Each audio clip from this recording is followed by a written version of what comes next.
Major Yusuf Zakaria ने line of control से करीबन 4 किलोमीटर आगे ये मुस्तकर कायम किया था। इसके साथ ही नए अहकामात मौसूल हुए कि लाइन ऑफ कंट्रोल से 7 किलोमीटर आगे भारतीय इलाके में मिडल पॉइंट कायम किया जाए। जवानों ने अपने अफसरों के शाना बशाना मौसम की तबाहकारियों को खातिर में लाए बगैर यहाँ भी पोस्ट कायम कर दी। मौसम के तेवर के खिलाफ तवक्को बहुत ज़्यादा ख़तरनाक हो रहे थे। बर्फ़बारी के तूफ़ान उमट आते जिससे बार बार मवासलाती निज़ाम तबाह हो जाता, लेकिन इन कोशिकन इरादों वाले मुजाहिदों के सामने मौसम को भी बिलाखिर शिकस्त तस्लीम करना पड़ती। उन्हें फिल वक्त अपनी पोजीशन मुस्तकिम करने, खुराक और एमुनीशन की मुनासिब मकदार ज़ख़ीरा करने और ख़ुद को किसी भी नागहानी सूरत हाल का मुकाबला करने के लिए तैयार रहने के अहकामात मिले थे। गो कि ये बड़े मुख्तसर अहकामात थे, लेकिन ये बड़े आजमूदाकार जांबाज थे जिन्हें ये इल्म और एहसास हो चुका था कि उन्हें मैदान कारज़ार में उतार दिया गया है और जल्द ही वो दुश्मन के मुकाबिल होंगे। मौसमी तबाहकारियों से फरार हासिल करने के लिए भारतीय फौजी वक्ती तौर पर निचली और महफूज पनाहगाहों में चले गए हैं, लेकिन जल्द ही वो वापस आएंगे और जब अपने इलाके में पाकिस्तानी फ़ौज को देखेंगे तो उनका रद्द अमल इंतहाई खौफनाक और तबाहकुन होगा। माजी में भारत ने सियाचिन में ऐसे ही किया था और पाकिस्तानी इलाके में अपनी पोस्टें कायम कर ली थी, लेकिन आलमी सतह पर भारत को किसी मुश्किल का सामना नहीं हुआ था और पाकिस्तानी फ़ौज अपने शुजात के बलबोते पर उनके मुकाबले में पोस्टें कायम की और उन्हें रगीदा था। पाकिस्तान का मामला अलग था। सारी दुनिया हाथ धोकर हमारे पीछे पड़ी थी।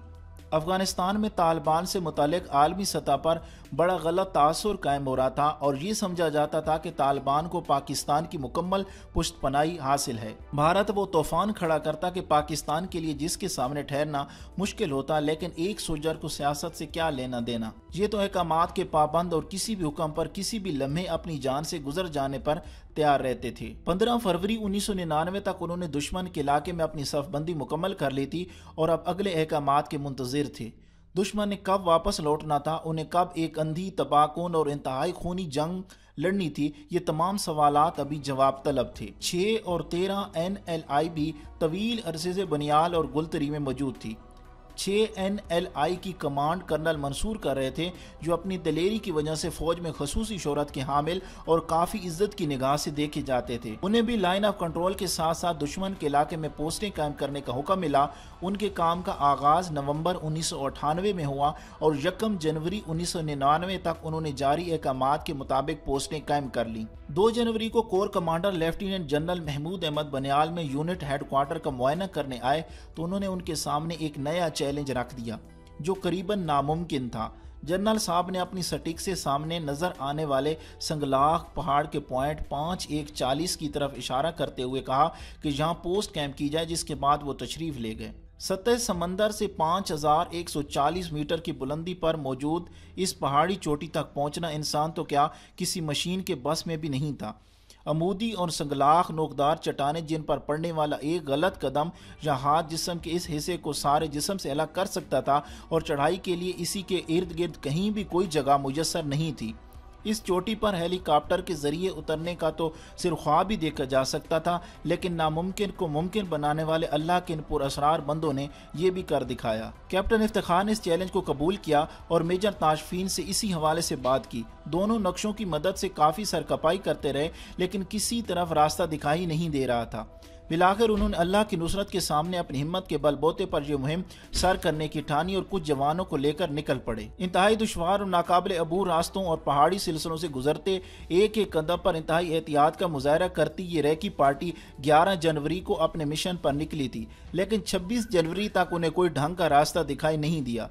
इस दौरान उन्होंने इंसानी वहम गुमान से आगे की मुहिमात सर की और 26 जनवरी को आखिरकार कुदरत को इनके अज़्म लाजवाल पर तरस आ ही गया और उन्हें एक रास्ता समझाई दिया, जहां उन्होंने कश्मीर ऑब्जर्वेशन पोस्ट कैंप की, जिसके नीचे उन्होंने पहले ही से ताशफीन पोस्ट कैंप कर दी थी। उन्होंने अपनी पोजीशन मजबूत की और मुतलका सामान जखीरा करने के बाद 5140 की चोटी तक पहुंचने की ठानी। पै दर पै नाकामियों के बाद बिलाखिर 31 जनवरी को उन्होंने नामुमकिन को मुमकिन कर दिखाया और 5140 की चोटी पर पहुंचने में कामयाब हो ही गए, जहाँ इफ्तिखार ऑब्जर्वेशन पोस्ट का क़याम अमल में आया, जहाँ से वो मकबूजा कश्मीर में शुमाल की तरफ बम्बाट और जनूब में मुरादबाग और दरास्ता के इलाके पर बआसानी नज़र रख सकते थे। یہ بڑی اور اہم شاہراہ تھی جہاں سے گزر کر بھارتی فوج کے دستے اس طرف آتے تھے۔ افتخار اوپی قائم کرنے کا مطلب تھا کہ انہوں نے بمباٹ، دراس اور مراد آباد کی طرف سے آنے والی بھارتی فوج کا داخلہ یہاں ناممکن بنا دیا تھا۔ اس پوسٹ پر قبضہ برقرار رکھ کر وہ جب چاہتے سامنے موجود بھارتی فوج کی مین لائن کاٹ کر رکھ دیتے۔ بلا شبہ بڑی عظیم کامیابی تھی جو ان افسروں اور جوانوں کی جہد مسلسل انتھک قربانیوں کے بعد ہی ممکن ہو سکتی تھی۔ دنیا کی کسی بھی فوج کے لیے ایسے موسم میں ان حالات میں یہاں تک پہنچنا ممکن ہی نہیں تھا۔ کرنل طاہر منصور نے ساری جدوجہد کو اس کا حصہ بن کر دیکھا تھا۔ ان کے ذہن میں جو خدشات پل رہے تھے بعد میں ان کی تصدیق ہو گئی۔ وہ نہیں چاہتے تھے کہ کسی ممکنہ ایڈونچر کی صورت میں ان کے جوانوں کو محض قربانیوں کی تاریخ مرتب کرنے ہی کے لیے مختص کر دیا جائے۔